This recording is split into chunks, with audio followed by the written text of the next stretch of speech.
What up, though, Detroit? You is hanging out with Keish, keeping it real all day, every day. And, man, I have Camille up in the building, book writer, author, all that. What's good with you, Camille? Hey, thank you for having me. I'm good. You welcome anytime. So, before we get off into this book, how I came about. How I came about? Yes, how I came about. Tell Detroit a little bit about Camille. Well, I am a Pontiac native resident. I was born and raised there, nurse, mother, new author. Hey, yay! And basically, I just decided to write the book because of my life and some things that had happened throughout my adulthood. Okay, now we ain't gonna be able to tell them everything. We're gonna just touch on them because we gotta drive them to that website and stuff like that to tell them what they gotta do to get this book. But, you know, on this show, keeping it real with Keish, hanging out with Keish, we keep it real 1,000. We keep it a buck, you know what I'm saying? So now, you gotta tell me a little bit about this, you know, this book, what's popping off or whatever, and let Detroit know a little bit about it. We ain't gonna go all the way into details because, like I say, y'all gotta go to her website to find out all that information and stuff like that. We can't just keep just throwing it out there like that. Y'all gotta follow the movement, okay? So, Camille, let us know what's going on. So basically, I came out with a Facebook post about a year ago.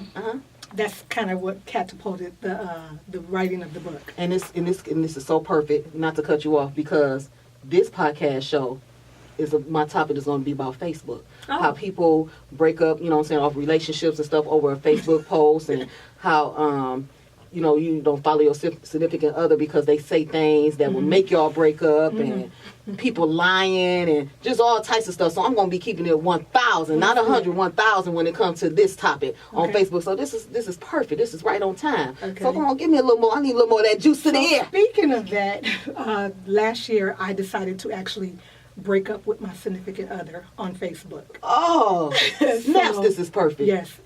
So what I did was, I was out in Hawaii and basically living out the perfect life. I had my dream job, making good money, sitting on the beach, just chilling out, and realized that I was not happy. And I know you was living a perfect life. You living in Hawaii. It costs a lot of money to go to Hawaii. I still haven't been. It was all paid for. Man. So, outside of being an author, I'm a nurse, so I'm a travel nurse. So I had an assignment actually out in Hawaii. So I was there for 4 months. Okay. And just think about it, being from Pontiac, the hood, right? Yeah, Yaktowel, exactly. So just being out in Hawaii, I was just in paradise. And I sat there and I'm like, wow, look where I'm at now. And I just summed up my life. I was just doing a lot of self-assessment, and everything was perfect in my life. My children were adults, doing well. I have 2 beautiful grandboys, you know, feeling healthy, feeling good, but it was that one aspect in my life that was imperfect. And although you don't expect to have a perfect relationship, there was just things there that I realized that I had accepted that was beneath me. Things that I shouldn't have been tolerated. And that made me really, instead of looking at the situation with him, it made me look at myself. And I was heartbroken, but it made me really, really go deep. And what happened was, in that heartbreak, it brought up a whole lot of pain that resonated from my childhood. And I had to really reflect on my mother, the relationship I have with my mother, or lack thereof, relationship with my father. And it just really, that's how the book came about. And I realized that because of the things that I had experienced as a child and as a young teen, I had went into the habit of normalizing dysfunction. Oh my God. Yes, I was normalizing dysfunction and suppressing a lot. And that became a habit for me. And like I said, just sitting in Hawaii, just looking up and thanking God, I'm like, wow, you know, I'm from Pontiac. A lot of people don't get this opportunity to do this. Yeah, absolutely. But at the same time, I'm like, something ain't right. Something Very right. interesting story. Something ain't right. I need that book right now. Where is the book at? Where the book at, daughter? My daughter's here with me. But the book is, it'll be available very soon. Right now it's in the editor's hands. Publisher is involved with Because that. I need me a copy of that book. Yes, but you can go and pre-order it. Right now it's available for pre-sale. It's at www.howicameabout.com, and you can just check out. It has the prologue there. It has my bio there and everything like that. And so how long did it take you to write this book? I actually started writing the book in November. The breakup took place in July, early July, and after I made the post. What was the post?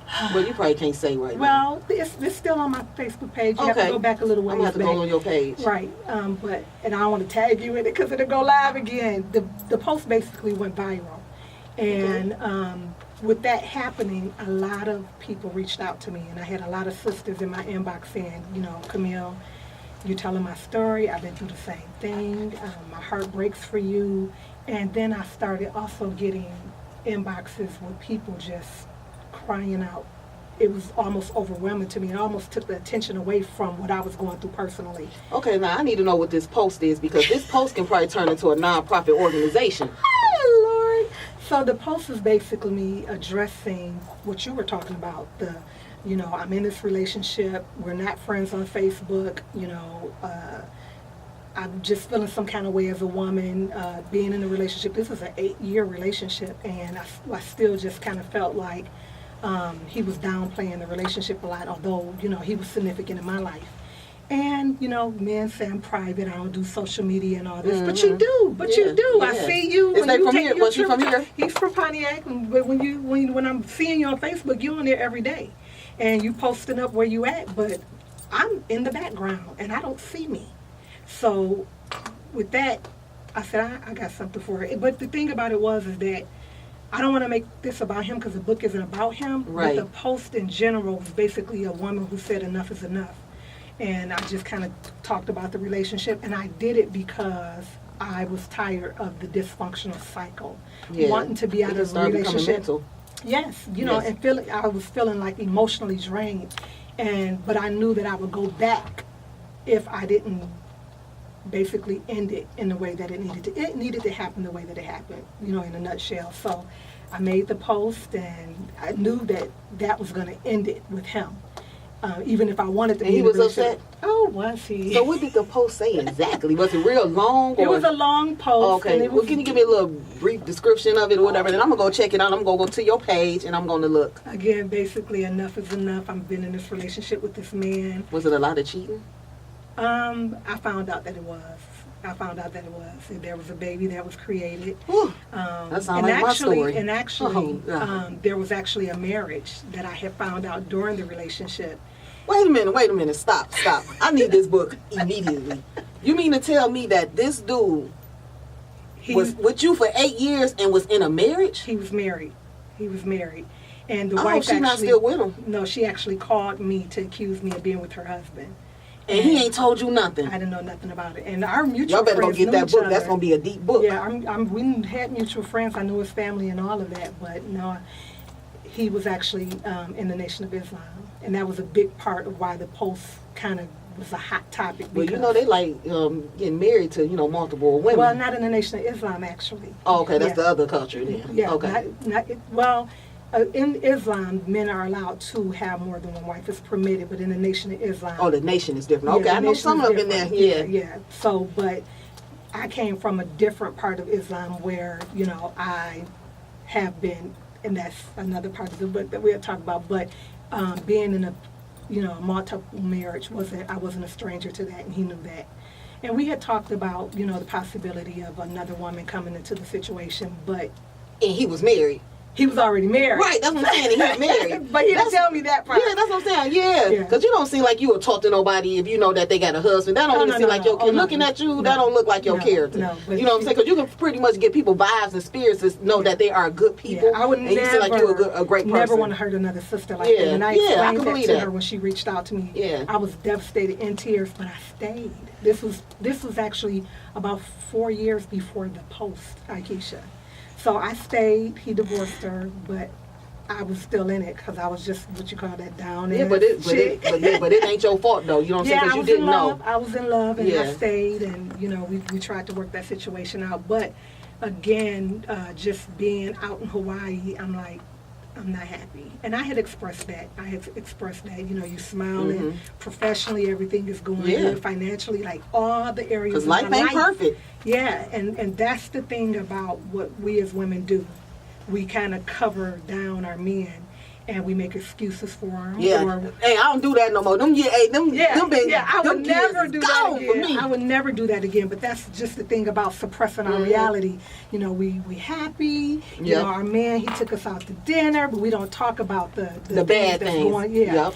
And so we end up staying way longer than we should. Yeah, but you know what? When I was in my little situation, I got out of it kind of quick. I wasn't playing. I was a strong woman. I said, you know what? I can't allow this man to tear me down like that. I'm a good woman. I know my worth and everything. And now I'm dating someone that keeps a smile on my face, and I just hope one day it goes further than what it is and stuff. But he keeps a smile on my face. He's not from here, and it's like it's a long distance relationship. And I know it's gonna probably be a little bit challenging, but I have no problem with stepping out because I'm into him. You know what I'm saying? And I found myself doing things different than I normally would do any other time, because once one guy, you know, I had a couple of guys hurt me in my past, you know, even though it was years ago, but you still remember that, and it kind of will traumatize you where you want to shut everybody down, and you don't want to give nobody a chance. But God blessed me and allowed him to be in my life, and you know, so far so good. And I just, you know, keep praying for us and stuff like that, and you know, keep moving. It's real challenging, you know, but it's kind of hard though. But like I say, you seem like you a good person. Your spirits is beautiful, and I know you didn't know. You know what I'm saying? But I'm so ready to get that book. But the thing is, even after I found out, now when I find out, we're already 5 years in. Yeah, but you in love. You can't help that. That's love. Yeah. And so, but at the end of the day, why was that acceptable? Why would I stay with somebody who had deceived me for years? Well, you've been with him for 5 years, and then you. But there's an answer to that. My self-worth, the love for myself, I lack that. And that goes back to the childhood again, being a child who didn't get the positive affirmations from her mother. Just different, there's different components to it that just made it to where I was the perfect person for this man to be able to put up with that. Now, did you feel anything in the process? You know, because, you know, when they step out that pattern is something else. When you ain't consistent and you step out that pattern, it's a whole different ball game. I ain't lying. It's a whole different ball game when you step out that pattern. So did you notice a change, you know, within that pattern and stuff like that? Like, what was he doing to make you start thinking, like, something ain't right with this picture? How long did it take you to realize that? Basically, my needs weren't being met. And saying, you know, honey, I'm not happy, you know, you said we were going to do this, and, you know, just not having my needs met, and again, just feeling like I'm worthy. What's his sign? He's a Cancer. Them Cancers a mess, man. They a hot mess. But, again, it's all in the book, the story about the... I know, I can't wait to get a copy. I want a copy but so even bad. outside of that, you know, when I'm talking about the book, you know, and writing the book, I had to write about so many traumas that I had been through, you know, being a child of an incarcerated parent. So we're talking about that component with the daddy-daughter relationship. I missed that, you know, the mother-daughter relationship. There was a lot of factors that in this book that's being discussed. Talks about sexual assault. I've gone through that type of thing. So when I met, you know, different characters in the book, I call them characters, because they were characters, but when I met certain characters in the book, you know, being, and not in the last relationship, he wasn't abusive, you know, in any way as far as that, but I had been in relationships where I had endured physical abuse, emotional abuse, spiritual abuse. That's a big one. And that verbal could be something else too. The verbal, oh my goodness. The verbal could be worse than somebody putting their hands on you. Yeah, but when you come up in a situation where that's normal in our culture, it's almost like, you know, you kind of just brush it off, but it lays dormant until you write a Facebook post. Hey, that Facebook, I told people Facebook will break up your homes, your families, your relationship, your friendships, all that. Facebook is something else. And then, you know, people be lying. Then they hide behind Facebook. You argue with the computer because you're not woman or man enough to call and reach out to me and say, hey, you could just get off the phone with somebody. Next thing you know, they're going to post it up on Facebook. Like, damn, I just got off the phone with her. How she just go, you know what I'm saying, say this about me? And it's just be a lot with that Facebook. And I think social media is really taking completely over. I wish you can go back in the old days when we didn't have social media and stuff like that, because it's getting ridiculous. But the beautiful part about when I made the post on Facebook, so many women started to break out of their relationships. Like, God, Lee, like, wait a minute, this is me. She talking about, Yeah. you know, I've been cheated on. I've been lying about, you know, I'm making this guy up, putting him up on a pedestal, knowing that he ain't about crap, you know. So I was contacted by a lot of women that were like, you know, I left the situation because, you know, he used to hit me, or he was, you know, I was taking care of him. You know, he was financially abusive and different things like that. So I think that was the beautiful part about the post, was that people, you know, I was a reflection Of them. and they were like, you know, if it hadn't been for what you did, I wouldn't have stepped out of my relationship, or I wouldn't have, you know, been able to address it the way I needed to. I got so many inboxes from pastor wives. I'm talking about women that I work with that And the pastor wives think the husband ain't cheating. Yeah. Lord have It's mercy. just like, you know, because that's just the dynamics of relationships when they're dysfunctional. So nobody's above it. And I learned that. You know, when I'm finding out about different people who are going through the same thing I was going through, and I'm looking up to their relationships. One pastor I actually was getting ready to contact to talk about my situation. And he up here cheating. And his wife contacted me, and I Like, was like, girl, oh, don't do Lord. it. You cheating on me over here. Wait a minute, hold on. Yeah, and it's not even always cheating. It's sometimes just that anything, mental, going through mental torment, and it was just, it became overwhelming to me, where I was like, gosh. And somebody who actually read the post, they said, I read the post, it sounded like a novel. Yeah, a movie too. Yeah. I was just about to thought ask you about that. Yeah, because there's a lot of dynamics to the story. So when I read that response, and it was over 300 and almost 400 comments on the post, and I'm reading through them, and the inbox, it took me literally like 3 months to read all of the inboxes. Yeah. So I was like, you know what? I think I got a story on my hands. You know, people tell me, you should write a book. You should write a book. Yeah, and what you do is when the book get up and running, post that same book in them comments a couple of times, and everybody get the grasp. If you want to get this book, go to such and such, such and such. More, you know what I'm saying, about it. And then by them already being able to relate to it, guess what? They're going to pick that book up. Yeah, I think everybody would be able to relate to it, even if it's not about the relationship piece of it. You know, I've lost a child, you know, so I've dealt with, you know, that I'm a woman who people look at me, they're like, oh, she's beautiful, she's educated, she's all this. I have in my lifetime attempted suicide twice.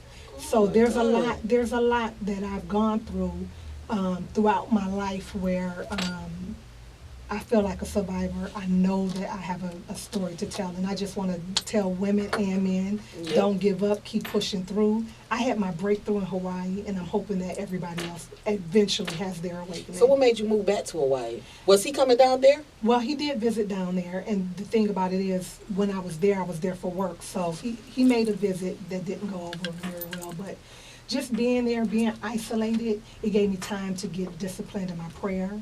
I was fasting because it was during Ramadan. So I'm looking around. It just gave me a lot of time. You know, Ramadan, people shut down on Ramadan. Do you hear me? I had shut it all down. Yeah. I was praying. I was meditating. I'm sitting on the beach of Waikiki, and I'm just so thankful, so thankful.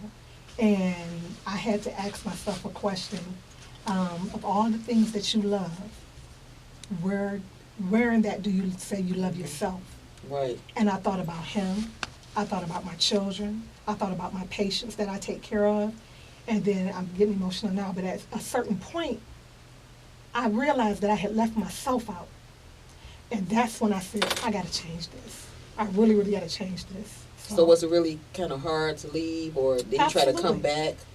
We've talked, and there's, you know, we're called cordial. I mean, the love was there. Like I said, he wasn't an abusive person. Never put his hands on me, never called me on my name or anything like that. He just wasn't the man for me. And it just took me too long to realize that, you know. But I think overall he's a decent person, you know, but just for me. He said he ain't for you. He ain't for me. He ain't for me. So I wonder, how does the ex-wife feel about that? Like, she contacted me she contacted me the time when she found out about me. And then she actually contacted me again after I made the post. She wanted to make sure her name was kept out of it. Very disrespectful towards me because she saw me as the side chick, but the truth was I was in the picture before she was. And So he got married on you, had a baby on you. well, he got married on me. Well, let me say this: he got married on a couple of us because I wasn't the only one. Ooh. The post actually created an environment where several women called me and told me that He they was were in living a all these lies. Mhm. How did he have time to do that? It's only 24 hours in a day. Listen, I guess you make time for what you want to make time for, huh? and that's exactly right. Yeah. So Wow. so she wasn't the only woman that contacted me. I was contacted by several women who said, you know, I'm thinking I'm 8 years in, but there was a woman who was 9 years in and had a child with him. So Wow. Yeah. And so he a Cancer. See, I be kind of like off into them signs, and I'm trying to back away from it and stuff. But I know with them Cancer men, they horrible. Like, you know what I'm I don't saying? wanna They say live, horrible. yeah, they something else. They mama's boys. They live multiple lives. You know what I'm saying? And one thing I can say about them, they some hustlers, and they gonna keep themselves he well is kept and together. that's the thing about it too. He is a hustler, and I appreciated that about him. Yeah. He is a hustler, but I'm Yeah. a hustler too. So Yep. I was actually a travel nurse. So even though he was like in Pontiac, I'm in Austin, Arizona, Yeah. South Carolina. I'm moving around. So, and I'm not the type of woman who. I bet you dressed real nice too, didn't he?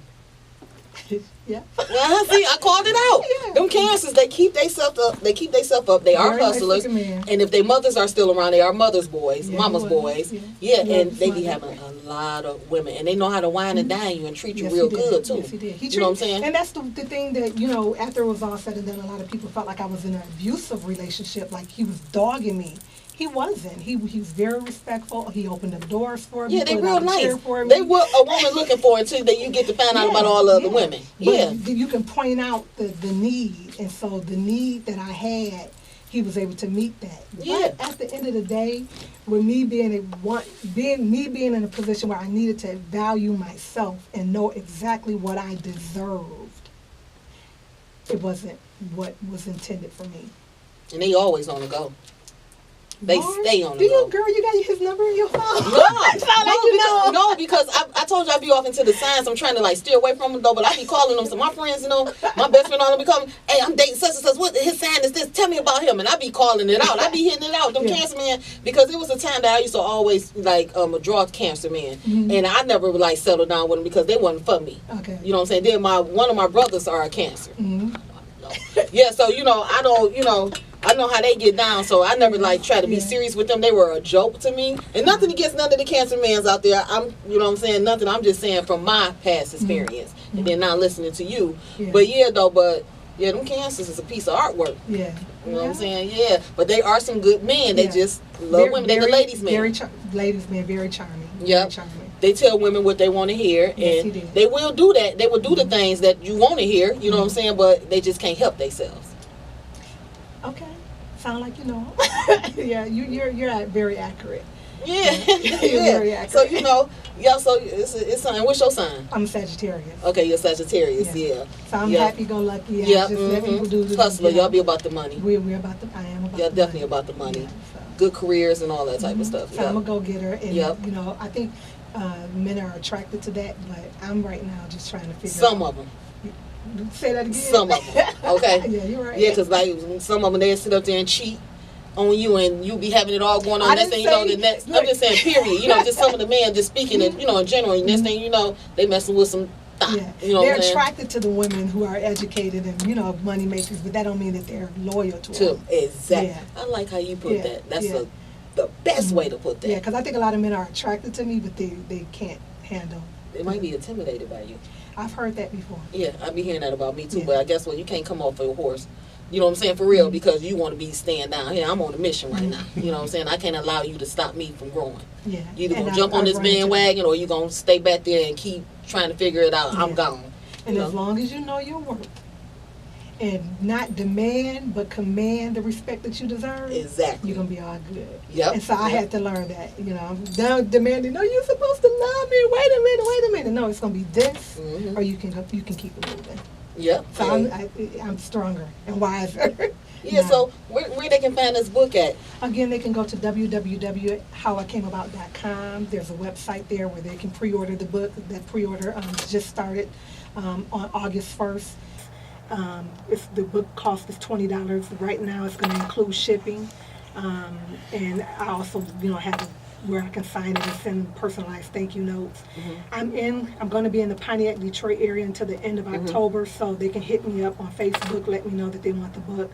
And Are you doing a book signing or anything there's like that? a couple Book of release? opportunities for book signing. And When is it releases. coming up? You have any dates? No, I lined don't up? have any dates because the publisher, I'm with Jackson Publishing, and they've asked me not Okay. to sign up for any engagements until we at least have the prototype in my hand. Oh, okay, Yeah. that's what's up. Now, where can they find you at on Twitter, Instagram, and Facebook? On Facebook, I'm Amy Camille Muhammad. I actually have a How I Came About Instagram page, so they can hit me up there. Okay, and you had different little stuff on there. I'm gonna have to check that out. Yeah. Are we following each other on Instagram? I don't think on I don't Instagram. think so. I'm gonna have to go check that out too. I really want a copy of that book, Yeah. and I'm gonna purchase It's one. a good I want to book. purchase one. And I never knew I that want to support. I appreciate that, but I just never realized that I was an author until I started writing. So, are you going to do more books, or this is going to be it, or? I am actually thinking about writing another book. Yeah. And this one is basically what I want to do is write an inspirational book for Muslim women, because what I'm finding is a lot of times there's inspirational books and quotes for the Christian base, Mhm. but for Muslim women there aren't any like Quranic scripture. I went to a Muslim wedding before. Yeah. They was over there on 12th Street in Davidson. That's where they had. You know where that church is at? I'm not The from center. Detroit area. Oh yeah, but you're from Detroit. Yeah, Yeah. the center. Well, all of them come from everywhere to go to that center. Mhm. It's on 12th and I think Davidson, West Davidson. Oh, you talking about the mosque? Yeah, Yeah. I went in there to a wedding. It was like a little different. You know what I'm saying? I said they do things a little different up in here. Every culture do something different. I went to an African wedding before, and Love it. what they do is instead of giving gifts out, they give money out. They do. I say that's a nice And tradition. the men actually appreciate the Can't women go to the wrong with point that. where they pay for Yeah. their bride. So they dancing all around money. I say, you know what? Yep, that's what they was doing. I say, this is my type of wedding. Yeah, yeah. And it's all for the bride. Yeah. Yeah. Because she's appreciating Yep. that fashion. Men don't want to dine. Don't want to down. Yeah. I say, that's what's up. I like that. And he pay out for, the parents for the bride. Yeah. Yep. So, like I was saying, you got to turn this into a movie. Hey, you thought about that? You got the man when right I was here. writing the book, I kept like waking up with dreams and everything like that. Really? Because when you're writing, it hits you at like while you're at lunch or at the stop sign in the car in traffic, or this book was waking me out of my sleep. And I did say, this is some like Iyanla Vanzant type of stuff. I think I should go on what is it called? Fix My Life. Yeah. Have you ever thought about trying to reach out to her? When I was in Maryland, I actually Uh-huh. I was giving her address to contact her, but You need to send that book to her, and you need to put something in there, like a little letter or there's so something. many factors in that book Yeah. that need to be addressed Yeah. right now. And me being estranged from my mom, there's a relationship with my dad. Just I could use some fixing in my life, but Yeah. that, and then if you take different components of the book, it could be a lifetime movie. I could actually see that.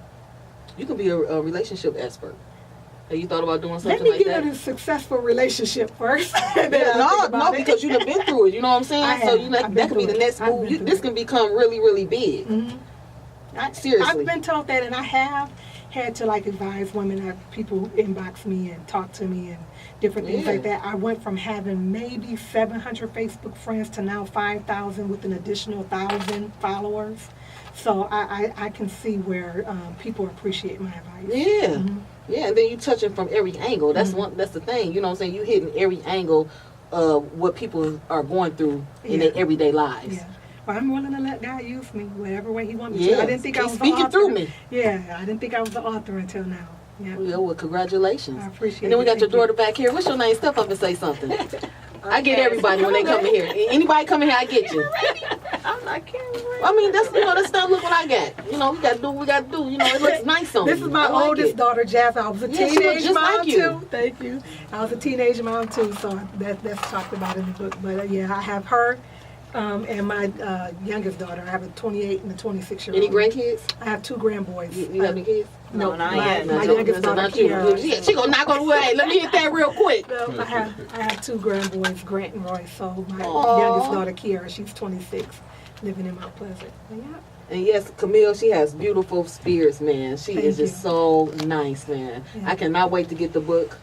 I I'm appreciate so looking forward to getting this book. I Seriously. appreciate it. Seriously. And I want to thank my children for supporting me because there's so many different things in the book. They were my main concern when writing it because I talk about so much that I was worried about how it was going to affect them. When I first made the post, they shut me out of Facebook. They were like, I don't want to have no parts of this. But I really, really appreciate their support. And they Yes. not only know me as their mom, but now as a woman. That's what's up. Yeah. I'm glad. And hopefully they've learned through my experiences and others. Now, will where too. can they find this trailer at? Because I know you had a trailer. It's on the YouTube. the book trailer, if you go to howicameabout.com. Yeah, you had the it's link and there. everything. Yeah. Okay, cool. As soon as you go on to www.howicameabout.com, the book trailer is right there. And I want to send a shout out real Yeah, quick go to ahead. a couple of people. There's a poet in Pontiac. His name is Khalik Rai. Okay. He actually wrote the prologue for my book, and he also wrote a poem called The Lotus. He talks about the lotus flower, how it grows in the murky yeah. waters and comes out beautiful. So he kind of likened the lotus flower to a woman, which is me and you and my daughter and other women Yeah. out there. So I want to thank him. He did an awesome job of that. And then there's an artist in Pontiac. His name is Black Hefner. He gave me the backdrop, the music for the How I Came About book trailer. So he's a up and coming soundtrack. rap artist in Pontiac. So he has a CD out now called Vibes, Vibez, and he is dope. So I really appreciate their contribution to the efforts of making the book trailer. Yeah, and you should do a soundtrack for your book. I will. That I would be will. nice, too. Yeah, there was another artist that I Yeah. wanted to use for the Do a book trailer. soundtrack. Yeah. You can do a 2-for-1 type deal. All right. Yeah, all right. hey, Well, I be thinking, girl. I got to, you know what I'm saying? Yeah. I'm the same way. You gotta, get it out there. Yeah, I have an editor actually. She's out in, I think she's in Colorado, Mhm. in the mountains. She's a book critic, and she's told me how powerful this book is. And Yeah. she's the reason why the book really, really hasn't dropped right now, because I've been finished since about, I want to say, it's been over a month or so now, but just being really, really tedious with putting this book out, because she's like, it's so powerful. It's so many insightful moments in the book that we just want to drop it and make sure that it's perfect and that it reaches the target audience that I want it to reach. That's what's up. Yeah. I'm really happy to hear this. I'm so glad you dropped by. You're more than welcome to come at any time. Yes, thank you Thank for you having me. again. Thanks for dropping in. My daughter Jazz. Jazz, you know what I'm saying? I really appreciate this. Thanks for having And me. tell them again where they can find you on Twitter, Instagram, and Facebook. So you can find me on Facebook. I'm Amy Camille Muhammad. You can go to the book's website, www.howicameabout.com. I also have a Facebook page, How I Came About the Book on Facebook, if you look that up. On Instagram is How I Came About 2018. Now, is there anything else you would like to say to Detroit before we get out of here? I just want to say that I love Detroit. I've traveled all around the U.S. and I miss Detroit when I'm out. And there's nothing like being in Detroit. The music, the culture, the people. So I'm happy to be back. And I appreciate everybody's support who's already pre-ordered the book or encouraged me to write this book. Okay, that's what's up. And thank you again for dropping by. And I'm looking forward to this book. I'm going to purchase me a copy and Yes, all ma'am. that stuff. I appreciate Thank you it. again. Thank you.